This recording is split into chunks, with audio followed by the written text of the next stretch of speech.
Hello everyone, welcome to our PMP question and answer solving session for December. So just like the previous months, in today's session, we'll be solving some medium to high difficulty level PMP exam questions very similar to your actual exam. Also, if you have not watched the previous Q&A sessions, I would highly encourage you to check them out, okay? I am sure that you will find them immensely helpful for your PMP exam. I will link the entire playlist in the description section of this video. Now, if you are preparing for the PMP exam, you can use today's class to assess how well you are prepared for the exam, okay? So, out of the 5 questions that we'll be solving today, the target would be to get all the 5 out of 5 questions correct, okay? However, the minimum expectation is that you should get at least 4 out of the 5 questions correct to consider yourself fairly well prepared for the PMP exam. Now, anything less than that, you might need a bit more preparation, okay? So give this video a like, get a pen and a paper, and let's get started with question number 1. Right. So question number 1, guys. Please read the question. So that's the scenario. This is the stem of the question. There are 4 options provided and try to answer it before we solve this together. So the drill will remain the same as the previous Q&A sessions. Okay. You can pause the video here if you wish to. Right. So let's start. During a backlog refinement process, okay, so that's a question on Agile. They should start ringing bells and you should start recollecting whatever you have learned from Agile when you know that the question is talking about a scenario of a backlog refinement process, okay. The team has come up with 4 different alternatives to build a user story feature. Okay, so there is a feature which needs to be done based on a user story, and you have 4 different alternatives to do that. Okay, and the team has come up with 4 different options to deliver this same user story. Now, upon review, the product owner finds that each of the options has its pros and cons, okay? And it is challenging to identify the best way forward, okay? So now the product owner is at crossroads because he or she is not able to identify that which of the 4 options is best suited for the business and also for the project, okay? Now the question is, how should the product owner decide the next steps, okay? So let's go through the options one by one. Option A, recommend the team to use the cheapest option as the best value option. Okay, so this is incorrect, right? Because it is not necessarily true that the cheapest option is always the best value option. Okay, so that can be true in some cases, but in the majority of the cases, that is not a point basis which you make your decision, right? So for that reason, this is an incorrect option and this can be straight away eliminated. Let's look at option B. Rank the alternatives based on complexity and add it to the backlog. Okay, so that could be a possible option. You can say that, okay, as a product owner, when the team is coming to me and asking for a solution or a direction, I will ask them to rank the alternatives based on complexity and add it again to the backlog. Is it taking me a step forward towards solving the issue? Questionable, right? But let's hold this option for now. Option C. Initiate a spike ceremony in the backlog to identify the best value option. Now you need to know what is a spike, right? So I would recommend that you go back and watch my Agile videos because you need to know the details of each of these Agile ceremonies such as spikes, backlog refinement, sprint, daily stand-ups, retrospectives, etc., etc. Okay, these terms should not be new to you if you are preparing for your PMP exam. So I would recommend that please go back and check my videos on Agile so that you are aware of what is a spike, what is a retrospective, etc., etc. Because for this question, you definitely need to know what is a spike and how does the spike help to solve a situation where you have a lot of options and you are trying to zero in and find that which option is the best suited for the business and also best suited for the project. Okay, so let's hold this option for now. Option D. Ask the team to identify the best value option based on schedule. Okay, now this is maybe on the same lines as option 1, because in option 1 you are saying that, okay, I will choose the cheapest option as the best value option, and here in this option you are asking the team to identify the best value option based on scheduling. Okay, so it's one of the same things. and that is also incorrect because your schedule might not be the driver or might not be the decision point in evaluating whether a particular option is the best value option or not. Okay, so a best value option should be a function of different evaluating items, such as cost could be one of your items to evaluate, schedule could definitely be one of your items to evaluate, quality could be one of your different items to evaluate, how quickly and how easily you can procure that material or procure that services, that could be an item of evaluation, how much resources you will be requiring to do that bit of exercise. Okay, that could be one point of evaluation, whether you need internal resources only or whether you need external resources as well. Okay, so you need to look at all these items before you decide the best value option for you. Okay, it should not be based only on cost or only on schedule. Okay, so option D is also incorrect. Now let's look at option B and C again.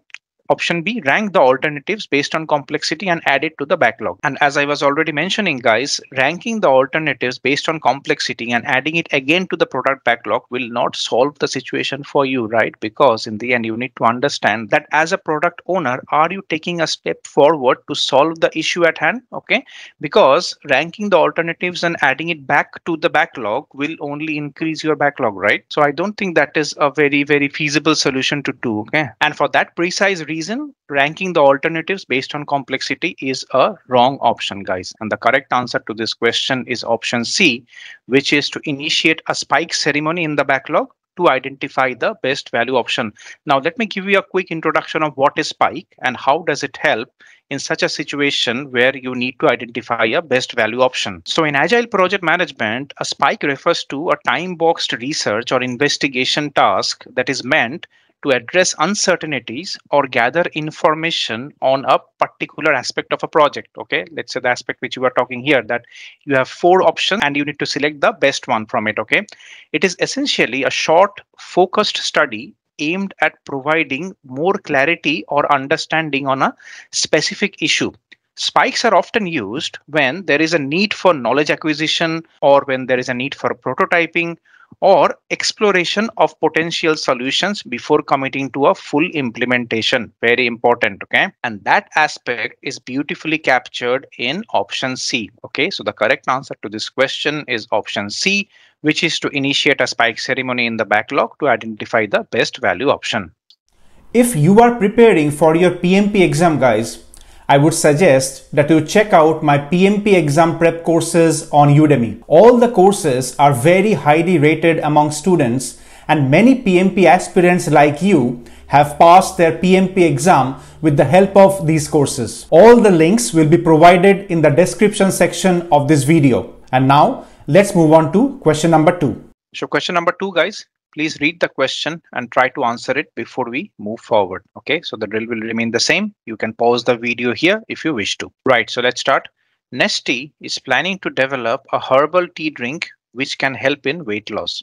Okay, the business context is challenging because of many established players in the market, high competition, and rising supply chain costs. Okay, why could be an incremental approach be beneficial in this scenario? Okay, so now to answer this question correctly, you need to understand and you need to know what is an incremental approach of project management. So please go back to your texts, your 35 PDU course, whichever you are doing, and try and understand the details of an incremental based approach of project management. And not only incremental approach, you should be equally conversant about the other forms of project management methodologies such as Agile, Waterfall, hybrid, iterative, etc., etc. Okay, so very important. If you know that, you can answer the question in less than 30 seconds. Okay, so let's evaluate the options one by one. Option A, this ensures that the product could be built at the lowest possible cost to attract customers.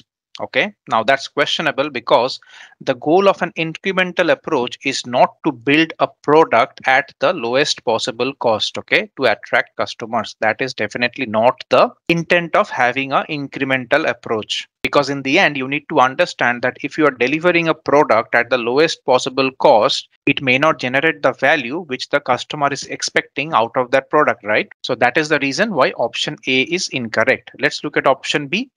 This helps to eliminate the bottlenecks for rising supply chain costs. Totally irrelevant, guys, right? Because I understand that rising supply chain cost is a macroeconomic factor which the project is experiencing in the business environment, right? But that doesn't justify that why the incremental approach would work if the supply chain costs are rising. Okay, why not, let's say, a hybrid approach, or why not, let's say, a iterative approach, etc., etc. So I have a lot of questions which I don't have answers to justify that why an incremental approach would be beneficial for this scenario as mentioned in the question stem. Okay, so that is why option B is also incorrect. Let's look at option C. This helps to re-engineer the product as many times as possible to attract customers. Okay, so we can hold this option for now. So it is talking about re-engineering the product to make it best fit for use for the end consumer or the customer. Now, I will question that whether that is an incremental approach or whether really that is an iterative approach. Okay, so you need to think, guys, what is the key difference between an incremental approach and an iterative approach? If you know that, you can definitely say that this option actually talks about not an incremental approach, but an iterative approach, which is reiterating a product design as many times as possible to attract customers. Okay, so that is the key intent of having iterations, that you do multiple round of iterations to arrive at a solution which is best value to the customer. And on the other side of the spectrum, what you do in the incremental approach, that you develop a minimum viable product, which is MVP. Again, you get feedback, you generate another version of it, so which is even more improved. So your MVP is there and you are adding additional layers on top of your minimum viable product or MVP to get the product as close to the customer expectation as possible. Okay, so that is your incremental approach. Iterative approaches doesn't have a MVP or a minimum viable product. Very important. Okay, so that is why option C is also incorrect, guys. Let's look at option D. This enables early value creation. Very important. Okay, this is what MVP is all about. Okay, minimum viable product. This enables early value creation and minimizes risks of re-engineering. So that is your correct answer. So the correct answer to this question is option D. And why it is option D? Because in such a dynamic scenario in macroeconomics, which the organization is facing, it is very important to do a prototyping or a small value creation first and test the market and then roll out the product. Okay, because you are facing challenges from competition, you are facing challenges from supply chain, you are facing challenges from established player in the market. So you never know whether your product will be successful or not. Okay, so go with a small scale rollout first and then scale it up to match the business requirement, because that also minimizes your risk of re-engineering the product again and again. Okay, so the correct answer to this question is option D. And I have put this question in this month's Q&A practice session specifically for you guys to understand the importance of having the right knowledge of the various types of project management methodologies, such as incremental, iterative, exploratory, agile, hybrid, waterfall, etc., etc. Okay.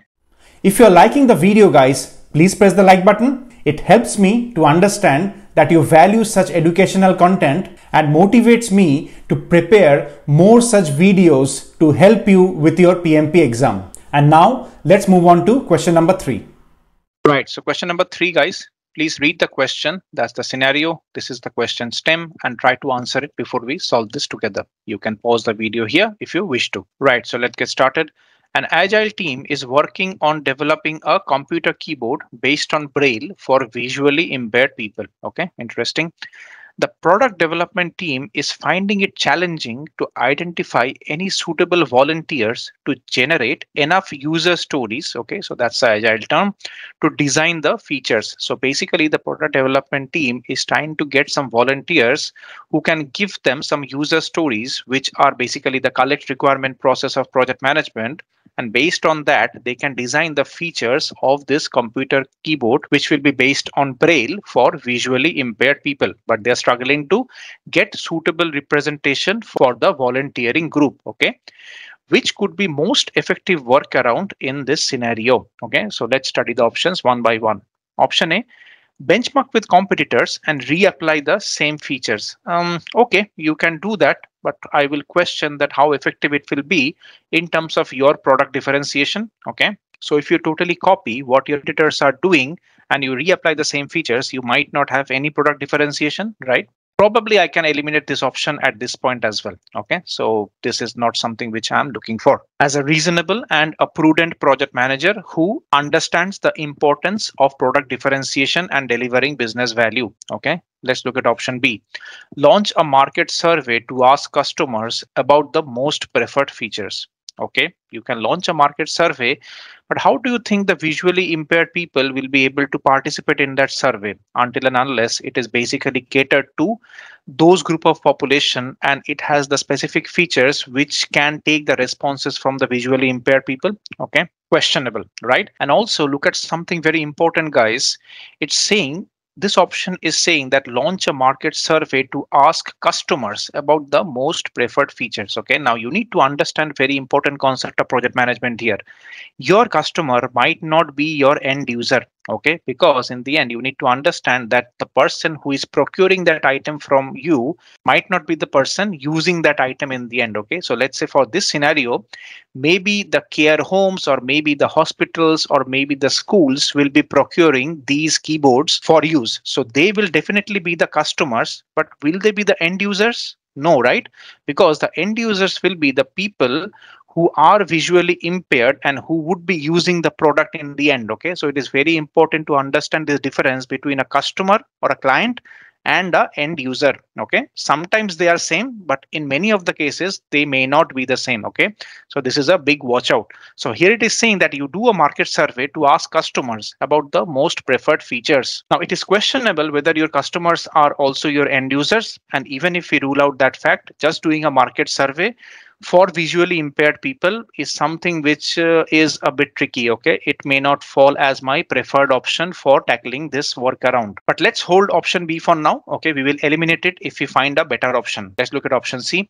Organize a focus group with a sample fairly representative of the population. Now we are talking, right? So what the option is saying here, guys, that you organize a focused group, okay, which is fairly representative of the population. So for example, you may not get all the visually impaired people in that group, but you can get at least some of them, or you can get some people who have worked very closely with visually impaired people. Okay, and notice this word fairly, and that is the reason because the option is acknowledging that you may not get all your visually impaired sample size for your focus group discussion at this point, but as long as your sample is fairly representative of your population, which is your visually impaired people, you can do the focus group and organize that focus group to find out the user stories which are relevant to design the feature. So this is a beautiful option, guys. So I will hold it for now.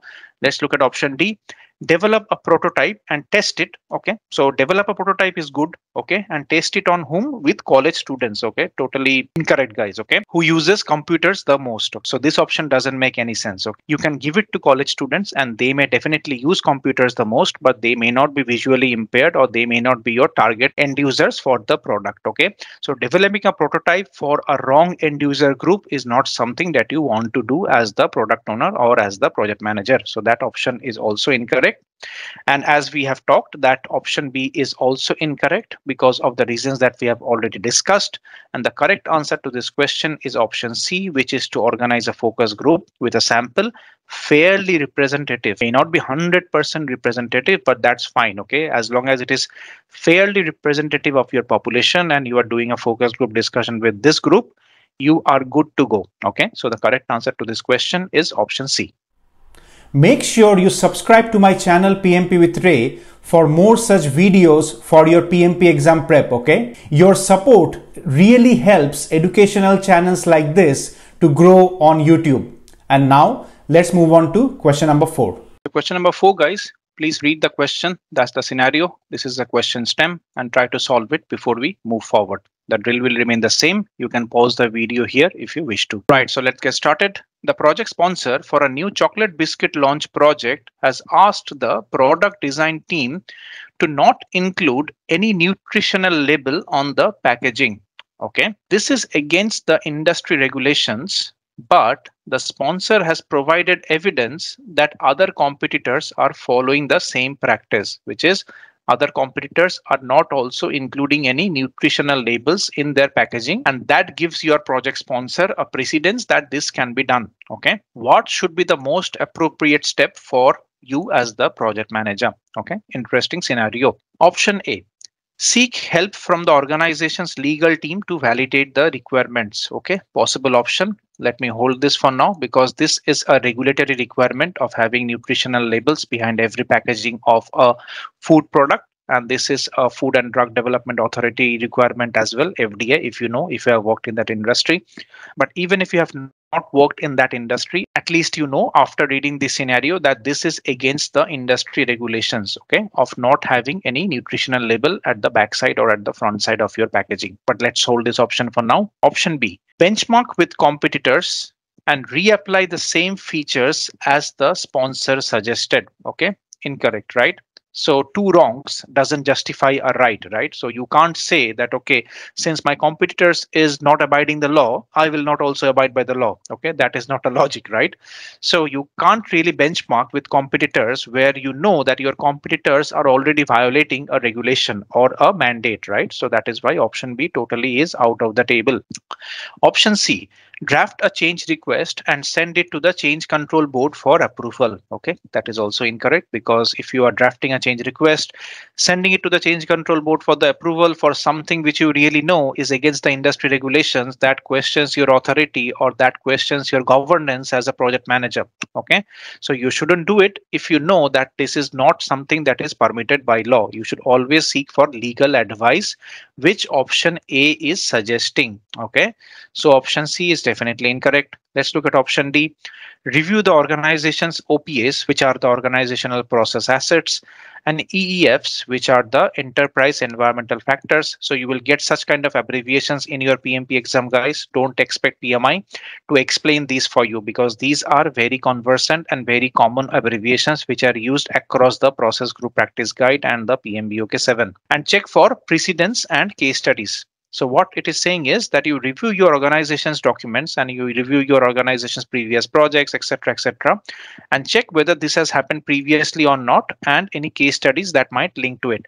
Now, this is an okay option. Okay, you can take that route. But question is there any better option to go for? Because for PMP exam, you need to remember that not only you need to select the right option, but also you need to select the best option possible, right? So is option D the best option possible? Questionable, right? Because option A is far more clear and far more black and white for the project manager in terms of giving the right authority to the right team to decide something, right? Because the project manager is not an expert in industry regulations. Neither he or she is expert in laws or in terms of legalities of not having a nutritional label on the packaging, etc., okay, and that is the reason the project manager here needs to depend on a subject matter expert to guide him or her. Okay, and that is the reason seeking help from the organization's legal team to validate the requirements is something which is very important. Even if the sponsor is of a different opinion, that doesn't matter because the sponsor needs to report to the program needs to report to the portfolio, etc., okay, so you as the project manager can't do anything which is against the law or against project governance, even if your sponsor is asking you to do it, and that is your integrity as a good project manager. So this option, which is option A, beautifully captures that integrity and beautifully captures that delegation aspect as well, because PMI understands that the project manager is not the subject matter expert of everything. And for many cases, the project manager needs to seek help from the right team or the right subject matter experts to guide him or her. Okay, and that is a very prudent, very reasonable approach in project management. And that is the reason why option A is the correct answer. Option D might be an okay answer, but I would always prefer option A over option B because it captures those aspects of delegation, those aspects of seeking the right help, those aspects of validating any requirement which is against the industry regulations, etc., okay, option D to me is a very passive approach and may not lead to anything in the end. Okay, anyways, if you are reviewing your OPAs and EEF, you have found some case studies that might be 4 or 5 years old and the regulations might have changed by that time, right? Who knows? So it is very important to be relevant and also to get the right inputs from the right team on time. Okay, so the correct answer to this question is option A and not option D. I hope you are finding this exercise helpful, right? Remember, the target is to get all the 5 out of 5 questions correct. However, the minimum expectation is to get at least 4 out of the 5 questions correct, okay? So here comes the fifth and the final question. Right, so question number 5, guys. Please read the question and try to answer it before we end this month's session, right? Now, I have chosen this question to be discussed in this month's session specifically because I get this query very often from the PMP exam students that, okay, is it important for us to practice numericals? Are there numericals in the PMP exam? Oh, I have heard from my friend that, okay, they didn't get any numericals, okay, and things like that. And this question basically captures the answer, okay? You need not to have understanding of mathematics beyond 5th grade level, but you need to have the aptitude and the ability of a project manager to infer based on some calculations. And this question beautifully captures it. Okay, so try to answer it before we solve this together. You can pause the video here if you wish to. You will get these kind of questions, numerical questions, so to say, in your PMP exam, which is very less numericals, but very high in terms of testing your analytical ability as a project manager. So pause the video here. Take a shot at this question before we solve this together. Right, so let's get started. The quality manager for a project has handed over a quality risk rating chart to the project manager, which looks as below. So S is severity, L is likelihood, and D is detectability. And it ranks those risks, risk 1, 2, and 3, based on these 3 criteria on a scale of 1 to 5, where 1 is the lowest and 5 is the highest. Okay. So if you are doing project management in the quality management domain, you know that this kind of a matrix is often called a SLD matrix, which is a severity, likelihood, and detectability matrix. It is very commonly used in quality management, right? So let's see. So QA risk 1, severity is 4, likelihood is 2, and detectability is 2. Okay. QA risk 2, it's 5, 2, and 1. QA risk 3, it's 4, 5, and 3. Okay, what should be the correct prioritization for these kind of risks, starting from most critical going up to the least critical? Okay, now you tell me, guys, how much mathematics or how much numerical knowledge you need to solve such question? Very less, right? Because if you know the SLD criteria, or if you know the criteria in which a probability impact matrix is calculated, you can answer this question in less than 30 seconds. Okay. So basically what you do in a SLD matrix, you calculate the risk priority number by multiplying the severity by likelihood and multiplying the likelihood by detectability. So let's do this for this question. So 4 multiplied by 2 multiplied by 2 is 16. 5 multiplied by 2 multiplied by 1 is 10. 4 multiplied by 5 multiplied by 3 is 60. Okay, so what should be the correct prioritization for these risks? It should be 60, which is the highest priority risk because it has very high severity, very, very high likelihood, and a moderate detectability. And after that, it should be your risk 1, which is high severity, low likelihood, and low detectability. And finally, it is risk 2, which is very high severity, but low likelihood and very, very low detectability. Okay, 60, then 16, then 10. And the correct answer to this question is option A, which is risk 3 is the first and the highest and the most critical risk, followed by risk 1, which is at SLD level of 16, followed by risk 2, which is at a SLD level of 10. Now you tell me, guys, how much mathematics or how much numerical knowledge I applied to solve this question. Very low, right? It is not even beyond the 5th grade mathematics. But you need to understand that as a project manager, it is not trying to test whether you know multiplication or not, right? It is trying to test that as a project manager, do you understand how risk prioritizations are done based on a SLD matrix or based on a probability impact matrix? Okay, so this table could have been provided to you in a 3x3 matrix where, let's say, the risks were risk 1, risk 2, and risk 3. In place of severity, likelihood, and detectability, you had the probability and the impact. Okay, same principle would have applied here. You multiply the probability by the impact to arrive at a number, which is the probability impact matrix number, and based on that you do your classification where 5 is the highest and 1 is the lowest. Okay, so you will get these kind of calculation oriented problems in your PMP exam, which will not test you on your mathematical knowledge, but will test you on your analytical abilities as a project manager to apply such kind of numerical tools and techniques in project management to arrive at a right decision. Okay, so very important. Please take a note of this question. The correct answer to this question is option A, which is risk 3, then risk 1, and then risk 2. So that's the end of the quiz, guys. Let me know in the comments below how much you were able to score. Okay, I'd be very interested to know that. Also, if you have scored less, please do not be demotivated, okay? You just need a bit more preparation. Please make sure that you do a thorough analysis of your mistakes so that you get to know about your gaps. Thank you for watching, and I will see you again next month with another session of PMP exam practice questions and answers.